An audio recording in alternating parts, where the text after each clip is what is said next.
Бәріне сәлем достар. Бүгін біз үй жағдайында өте дәмді бризоль жасайтын боламыз. Ол үшін бізге ең алдымен тартылған ет, жұмыртқа, майонез және кетчуп, қияр мен қызанақ, сонымен қатар гарнирге күріш қажет болады.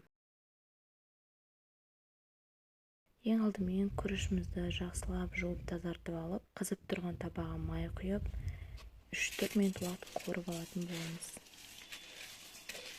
Күрішімізді міндетті түрде тап-таза етіп жуып алу маңызды.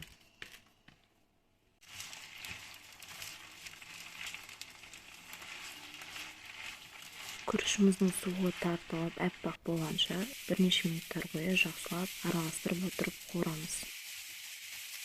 Араласуды тоқтатпау қажет, сонда күрішіміз біркелкі әдемі қуырылады. Қуырылып болған күрішімізді табаға саламыз. Оның үстіне суымызды құйып, пешіміздің астын қосамыз. Күрішімізді жақсылап араластырып, тұз сеуіп, қайнауға қалдырамыз.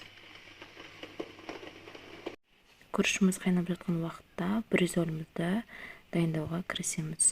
Ең алдымен тартылған етті осылай дөңгелектеп, бірнеше бөліктерге бөліп дайындап аламыз.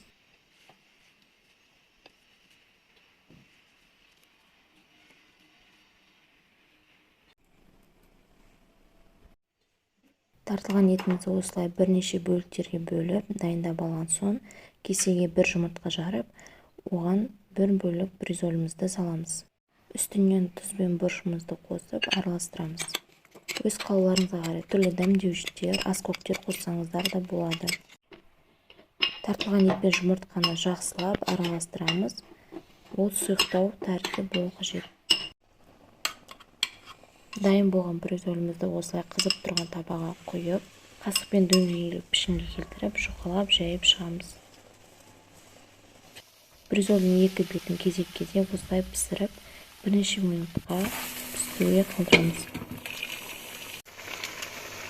Бризоліміз пісті, оны тарелкелерге салып, қалған бөліктерінде дәл осылай пісіріп аламыз.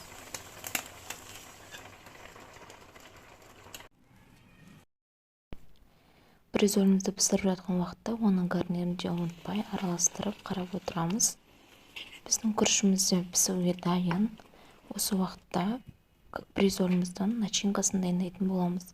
Ол үшін бізге ең алдымен қиярымызды жуып тазалап, турап алу қажет. Қиярымызды соломка тәріздес етіп, турап шығамыз.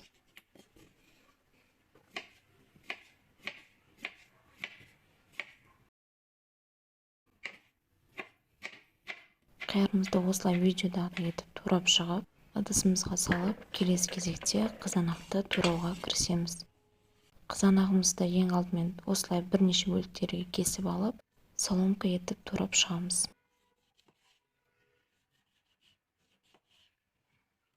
Қызанағымызды да тез-тез турап табамызға саламыз. Бризоль ең жеңіл дайындалатын тағам түрлерінің бірі.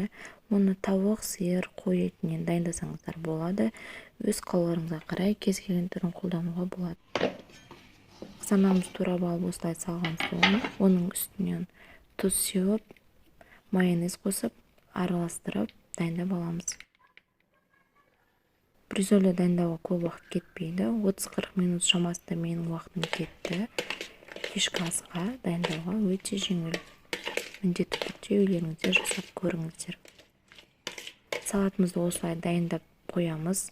Одан соң піскен бризолімізді осылай тақтайдан үстіне қойып, салатымызды салып, бризолімізді ораймыз.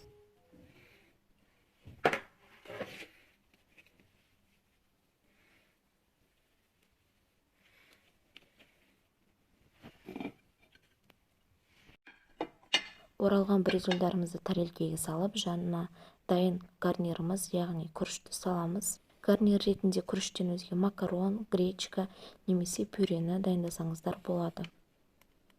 Бризоліміздің бетінен кетчуп және майонезді қосып шығамыз.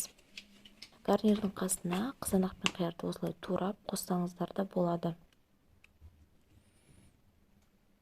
Бризоль өте дәмді шықты. Міндетті түрде кешкі асқа дайындап көріңіздер.